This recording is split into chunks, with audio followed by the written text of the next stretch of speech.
Hello friends. तो हम लोग यूपी के मिडवल हिस्ट्री के आज से हम शुरुआत करने वाले हैं। पिछले वीडियो में हम लोग यूपी का एंशियंट हिस्ट्री ख़त्म कर लिए थे, जिसमें हम लोग गढ़वाल डायनेस्टी तक आ गए थे। ठीक है, अब यहाँ से हम मिडवल हिस्ट्री की शुरुआत करते हैं। तो मिडवल हिस्ट्री की अगर हम बात करें यूपी में, तो ये ठीक उसी टाइम से शुरू होता है जिस टाइम से इंडिया में मिडवल हिस्ट्री का शुरुआत होता है, यानी कि इन्वेजन ऑफ टर्क्स से। ठीक है, इससे पहले आपको पता होगा कि भारत पे अरबों के भी हमले होते हैं, लेकिन वो हमले आपके इतने ज़्यादा मतलब वो होते नहीं हैं, इतने ज़्यादा प्रभावशाली नहीं डालते हैं, क्योंकि सबको पता है कि वेस्टर्न साइड से गुर्जर प्रतिहार उनको रोक देते हैं। ठीक है, फिर क्या होता है कि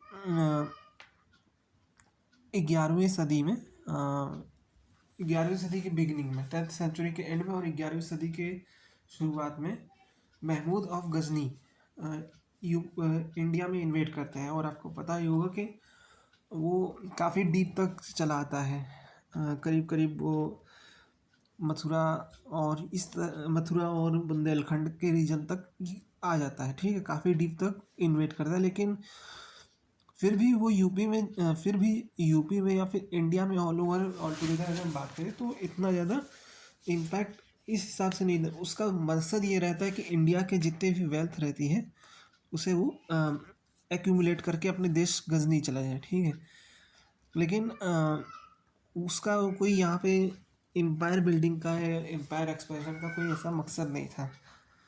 फिर क्या होता है, उसके कुछ 100 साल बाद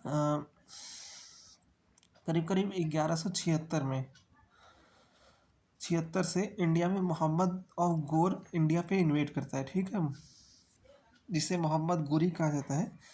इसको इसका जो असली नाम रहता है वो आपका मुइज़ुद्दीन रहता है। ठीक है, मोहम्मद गोरी का नाम, असली नाम रहता है मुइज़ुद्दीन।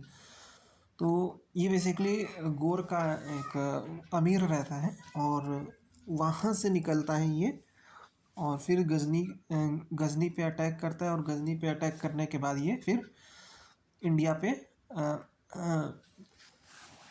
हमला करता है, खासकर गुजरात, सिंध और पंजाब इलाके से इंडिया में घुसता है। ठीक, तो तो इस दौरान क्या होता है कि 1191 और 92 में आपको पता ही होगा कि दो बैटल होती है, बैटल ऑफ तराइन, जिसमें आपका जो पृथ्वीराज चौहान जी रहते हैं और मोहम्मद गोरी रहता है। इसमें फर्स्ट बैटल होती है। फर्स्ट बैटल में पृथ्वीराज चौहान जीतते हैं और सेकंड में मोहम्मद गोरी जीतते हैं। तो सेकंड बैटल ऑफ तराइन के बाद से क्या होता है कि जो पृथ्वीराज चौहान की डेथ कर दी जाती है, मतलब उनको हत्या कर दी जाती है, और फिर वहाँ से मोहम्मद गोरी इंडिया में और ज़्यादा डीप बढ़ने लगता है। ठीक है, तो अब क्या होता है कि 1194 के आसपास गढ़वाल डायनेस्टी पे मोहम्मद गोरी का हमला होता है, जिसमें उस समय अगर मैंने बताया था कि जो कंटेम्प्रेरी रूलर था जयचंद, उसके ऊपर हमला होता है और उस हमले में वो मारा जाता है। ठीक है, तो पहले जयचंद पृथ्वीराज के खिलाफ मोहम्मद गोरी का साथ देता है, और फिर बाद में मोहम्मद गोरी ही उसे ख़त्म कर देता है। तो इसीलिए कहा जाता है कि सांप से दोस्ती ना अच्छी ना दुश्मनी। तो ये सारी चीज़ें, और फिर आखिरकार क्या होता है कि 1206 के आसपास मोहम्मद गोरी की डेथ हो जाती है। मोहम्मद गोरी की जब डेथ होती है तो इस समय इसके जो 3 सबसे प्रमुख उत्तराधिकारी रहते हैं, जिनका नाम रहता है ऐबक, कुबाचा कुबाचा और याल्दूज। ठीक है, तो ये तीनों एक तरीके से स्लेव रहते हैं, और स्लेव ही हैं, और ये कोई एज सच इतना ज़्यादा मतलब इनका कोई, मोहम्मद गोरी का कोई बेटा नहीं था, तो ये अपना जो एम्पायर है वो स्लेव्स में बांट के चला जाता है। तो भारतीय ठिकानों का जो हेड बनाया गया था वो कुतुबुद्दीन ऐबक को बनाया गया था, ठीक है। तो वहीं से कुतुबुद्दीन ऐबक जो है 1206 से लेकर 1210 तक अ, भारत का पहला सुल्तान बना रहता है। हालांकि वो बस अपने आप को कभी सुल्तान नहीं कहता है, अ, बस एक तरह से कह सकते हैं कि वो मोहम्मद गोरी के भारतीय ठिकानों का वारिस है। तो Qutbuddin Aibak establish the slave dynasty in 1206 AD। He was among the most important slaves of Muhammad Ghori. In 1192, Aibak had suppressed the revolt in Meerut, and in the absence of Ghori, impressed by his qualities, Ghori awarded Aibak the title of Malik। ठीक है। तो वही मैंने बताया कि ऐबक जो था उसके अब मोहम्मद गोरी अगर इसे भारतीय ठिकानों का अपना हेड बना रहा है, अपना उत्तरा वारिस बना रहा है, तो ये जाहिर सी बात है कि इसने कुछ ना कुछ तो किया ही होगा। तो ये एक बहुत ही अच्छा कमांड जनरल था, ठीक है। और इसने जो बैटल ऑफ तराइन थी और बैटल ऑफ चंदावर थी उसमें काफ़ी ज़्यादा इसने प्रोमिनेंट रोल प्ले किया था। तो गोरी की फ़ौज का इसने सेना नेतृत्व किया था और उसकी फ़ौज को विजय भी दिलाई थी एट इम्पोर्टेंट टाइम्स। तो इसलिए गोरी ने इसे मलिक का खिताब दिया था। Aibak was also known as Lak Baksh due to his habit of donating lavishly. Minhaj Siraj called him Hatim ताई। तो लाख बख्श, जाहिर सी बात है इसे लाख बख्श इसीलिए कहा जाता था क्योंकि ये बहुत ही दानी किस्म का आदमी था और ये दीन दुखियों को बहुत ज़्यादा दान देता था। और मिनहाज सिराज कहता है कि ये एक हातिम ताई था। हातिम ताई मतलब एक तरीके से मसीहा कह सकते हैं, ठीक है। तो ये 4 साल रूल करता है और 4 साल रूल करने के बाद 1210 में इसका एक्सीडेंट के कारण डेथ हो जाता है। और डेथ कैसे होता है, तो ऐसा माना जाता है कि ये जो है 1210 में पोलो खेल रहा था, मिडवल पोलो खेल रहा था। तो उस वक्त तो इसका घोड़ा बिदक गया था और तो घोड़े के बिदकने की वजह से इसके सिर में बहुत ही गंभीर चोट आई जिसकी वजह से इसकी डेथ कर गई, ठीक है, ये मर गया। तो यही वजह है कि 1210 में जब ये मरा तो अब स्कॉलर्स में ये अब माना जाता है कि इसका एक बेटा हुआ करता था जिसे आराम शाह कहा जाता है। लेकिन कई लोग मानते हैं कि नहीं, इसका कोई बेटा ऐसा सच नहीं था। ये अपने स्लेव्स को और अपने दामाद को ही ना वारिस बनाना चाहता था।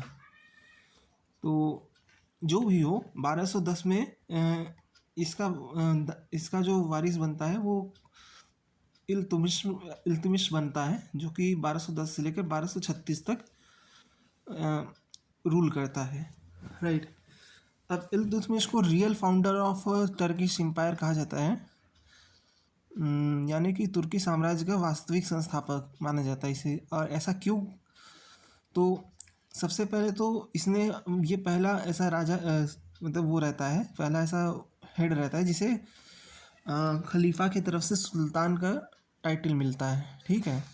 मिस्र का जो सुल्तान रहता है अब मुंतासिर बिल्ला, उसकी तरफ से उसको खलीफा का टाइटल मिलता है। तो एक तो ये कारण रहता है। दूसरे, दिल्ली इसके टाइम तक आते आते कई सारे इलाकों में विद्रोह होने लगते हैं, ठीक है। तो उन विद्रोहों को सप्रेस करने का भी काम ये करता है। तो इसे अगर हम इसकी करियर की अगर बात करें तो ये करियर के रूप में ये काफ़ी ज़्यादा एक्सपीरियंस बंदा था। शुरुआती करियर इसका जब ये मतलब सुल्तान बनने वाला था तो उससे पहले ये एक बदायूं का इक़्तिदार था, ठीक है। और बदायूं का इक़्तिदार का होने का मतलब है कि उस समय बदायूं जो था आपका वो काफ़ी ज़्यादा समृद्ध क्षेत्र माना जाता था। तो बदायूं का इक़्तिदार मतलब एक पावरफुल पोजीशन होती थी। तो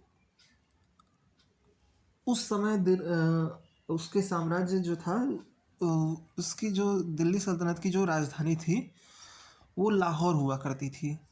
तो इसने क्या किया कि इसने दिल्ली को अपनी राजधानी बदल दी, ठीक है। और इस वजह से ये दिल्ली का पहला सुल्तान माना जाता है।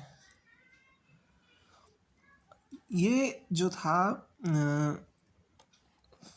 खलीफा से सुल्तान का जो टाइटल है वो हासिल करने से पहले ये इल्तुतमिश का ग़ुलाम था, ठीक है। और इल्तुतमिश खुद भी मोहम्मद गोरी का ग़ुलाम था, तो इसलिए इल्तुतमिश को ग़ुलामों का ग़ुलाम कहा जाता है, यानी स्लेव ऑफ स्लेव्स। तो वही चीज़ है। फिर उसने अगर हम क्वाइनेज की बात करें तो क्वाइनेज के क्षेत्र में भी इसका काफ़ी इम्पोर्टेंट रोल रहा है। इसने दो सिक्के नए जारी किए थे जिसको टंका और जीतल कहा जाता था। टंका और जीतल।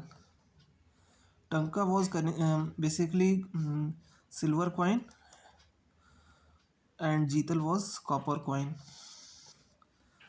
और ये जो दोनों सिक्के इसने जो जारी किए थे ये प्योरली इस्लामिक सिक्के थे। मतलब इस्लामिक सिक्के का मतलब ये है कि इसमें जो इस्लामिक वैल्यूज़ के हिसाब से जो भी सिक्कों पे इंस्क्राइब करना चाहिए वो लिखा था। इसमें कोई भी जो एग्जिस्टिंग इंडियन ट्रेडिशन था उसको फॉलो नहीं किया गया था, ठीक है। तो ये पहला इस्लामिक सिक्का जारी करने का जो क्रेडिट है वो भी इल्तुतमिश को ही जाता है। तो इसलिए रेगुलर करेंसी इसने पहली बार एक रेगुलर करेंसी को भी जारी किया था सल्तनत के दौरान।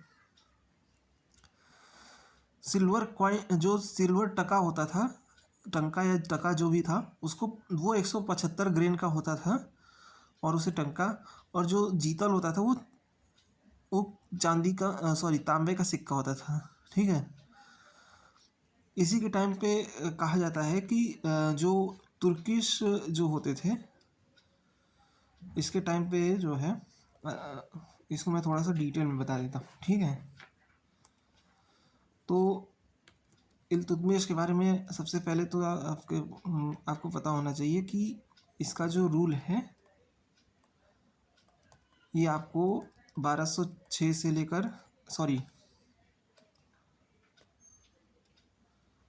1210 से लेकर 1236 तक आपको देखने को मिलता है। इसने क्या किया था, इसका सबसे पहला काम था इसने कैपिटल को शिफ्ट किया था लाहौर से दिल्ली। इसे स्लेव ऑफ स्लेव्स कहा जाता है, यानी गुलामों का गुलाम। इसे और फिर इसके अलावा ये जो था ये टंका और जीतल नाम के दो सिक्के चलाया था।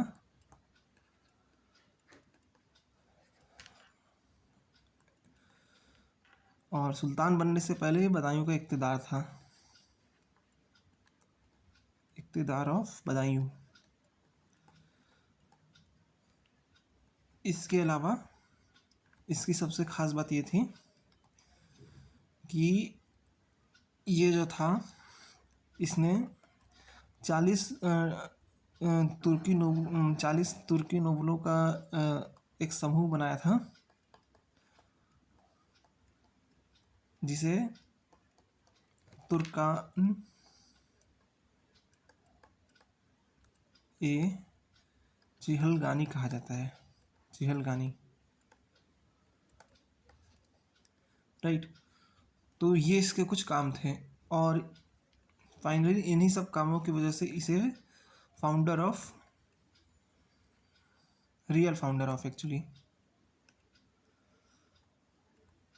Real founder of Turkish empire माना जाता है।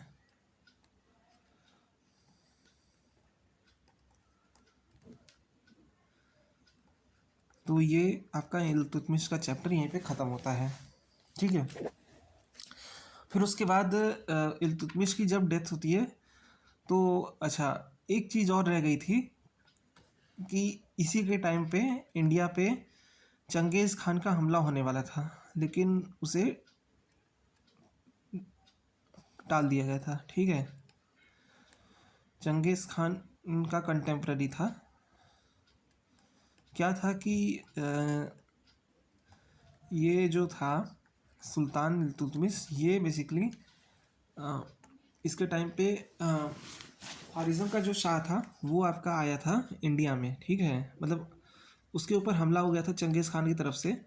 तो वो चाह रहा था कि एक इस्लामिक राज्य होने के नाते एक दूसरे इस्लामिक राज्य की वो मदद करे। ठीक है, लेकिन इल्तुतमिश जानता था कि मंगोलों से पंगा लेना अभी सही नहीं है, क्योंकि अभी उसकी जो फौज थी या फिर उसका जो भी एम्पायर सल्तनत थी अभी इतनी ज़्यादा डेवलप हुई नहीं थी। तो अपनी सल्तनत को बचाने के लिए उसने मंगबरनी की सहायता करने से, जलालुद्दीन मंगबरनी की सहायता करने से इनकार कर दिया था, और इसलिए चंगेज़ खान भारत पे हमला कर नहीं पाया था या किया नहीं था। इसके बाद अगर हम बात करें तो तुर्कान ए चिहलगानी एक बहुत ही इम्पोर्टेंट प्लेस जो है वो नोवेलिटी में रखता है। ठीक है, माना जाता है कि जो तुर्कान ए चिहलगानी है, थोड़ा सा इस पे हम और आते हैं तुर्कान ए चिहलगानी पे। तो जो तुर्कान ए चिहलगानी है, ये इसमें जो है 40 नोबल्स रहते थे। ठीक है, तो इसको लाने का कॉन्सेप्ट ये था कि इल्तुतमिश चाहता था कि इसके जो 40 नोबल्स थे ये इसके जो मिलिट्री कैंपेन से या इसके एडमिनिस्ट्रेशन है उसको इसमें असिस्ट करें। ठीक है, तो जब तक इल्तुतमिश जिंदा था तब तक तो सब ओके था, लेकिन जब इसकी डेथ हुई थी तो इसकी डेथ 1236 में होती है। तो 1236 में क्या होता है कि इसने अपना नॉमिनेट किया था अपनी बेटी रज़िया को अपना एज अ सक्सेसर। ठीक है, तो रज़िया सुल्तान जो थी ये आपकी 1236 से लेकर 40 तक ये सुल्तान के पद पर बैठी रही। तो होता क्या है कि ये चीज़ तुर्कान चिहलगानी यानी ग्रुप ऑफ 40 नोबल्स को पसंद नहीं आता है, क्योंकि एक तो सबसे बड़ी बात ये थी कि एक तो रज़िया एक लेडी थी। ठीक है, ऊपर से दूसरी चीज़ ये थी कि ये मनमानी कर रही थी अपनी। ठीक है, तो ये चीज़ एक लेडी होकर ये मनमानी करे, ये तुर्की नोबलों को कभी भी स्वीकार नहीं था। ठीक है, तो वो चाहते थे कि इसे हटा के किसी और को लाएं। बहुत सारे बगावत हुए इनके टाइम पे, तो इनका लेडी होना ही इनके लिए सबसे बड़ा कर्ज साबित हुआ था, क्योंकि उस समय की जो सोसाइटी थी इतनी ज़्यादा डेवलप थी नहीं।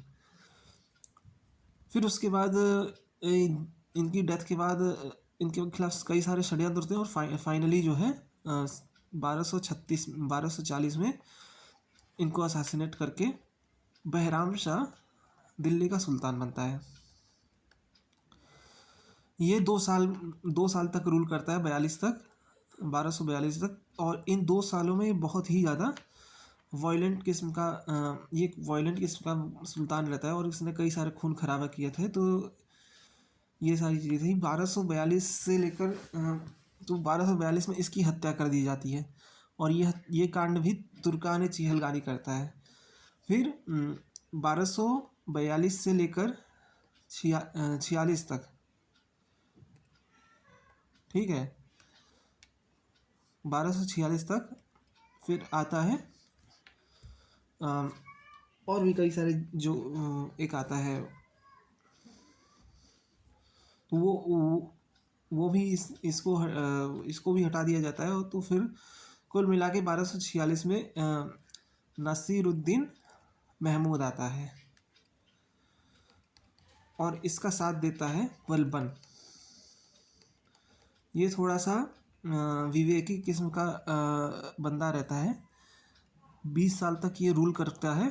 1266 में इसकी डेथ हो जाती है, और इसके टाइम पे क्या होता है, जो बलबन रहता है यही ग्रुप ऑफ 40 नोवेल्स का हेड बना रहता है। ठीक है, तो इसी के दौरान धीरे धीरे करके ये तुर्कान चिहलगानी का खात्मा कर देता है। 1266 से जब ये इसकी डेथ होती है तो 1266 से बलबन जो है दिल्ली का सुल्तान बनता है और 1287 तक ये रूल करता है। इसके बारे में कहा जाता है कि he followed a policy of blood and iron, यानी रक्त और लौ की नीति को फॉलो करने वाला ये सुल्तान था। इसके खिलाफ जो भी बगावत होती थी वो उसे कुचल देता था और बहुत ही टाइट कंट्रोल रखता था। ठीक है, तो फिर ये पूरी कहानी थी तुर्कानी चिहलगानी की, कि जो तुर्कानी चिहलगानी का खात्मा जो किया था वो बलबन ने किया था। और इन देखा जाए तो टेक्निकली ये 1246 से लेकर 87 तक ये लगभग 40 साल तक रूल करता है। तो इन 40 सालों में एक फेज में एज अ वज़ीर या नायब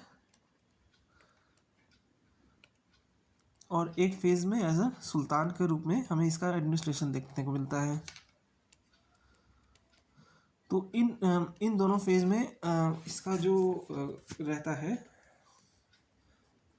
रूप बिल्कुल अलग अलग रहता है। तो कुल मिला के कहने का मतलब ये है कि जब बलबन अपना सुल्तान बनना रहता है तो इसने अपनी एक नई थ्योरी ऑफ किंगशिप लाता है, जिसमें इसने दो कॉन्सेप्ट लाता है, जिसमें सिजदा और पाइबोस रहता है। सिजदा का मतलब रहता है कि सुल्तान का जो चरण होता है उसको kissing the feet, kissing the feet, और पाइबोस का जो मतलब होता है वो आपका होता है कोर्निश बजाना। ठीक है, यानी कि झुक कर सलामी करना। तो ये दोनों चीज़ें आपका वो लाता है। 1287 में जब इसकी डेथ होती है तो फिर इसके बाद इसकी डेथ के बाद दिल्ली के गद्दी पे लड़ाई झगड़ा शुरू होने लगता है और फिर ये काफ़ी ज़्यादा उसके प्रॉब्लम क्रिएट होती है। ठीक है, तो उसके बाद फिर खिलजियों का रूल आता है। ठीक है, तो खिलजियों का जो रूल आता है, खिलजी डायनेस्टी, वो सबसे कम टाइम तक रूल करती है, लेकिन इसका इम्प्रेशन, इसका जो रूल रहता है वो काफ़ी ज़्यादा रहता है। ठीक है, तो खिलजी डायनेस्टी के बारे में हम अपने नेक्स्ट वीडियो में डिस्कस करेंगे। तब तक के लिए अपना ध्यान रखिए और यूँ ही इस चैनल पे अपना प्यार बरकरार रखिए। मिलते हैं आपसे नेक्स्ट वीडियो में।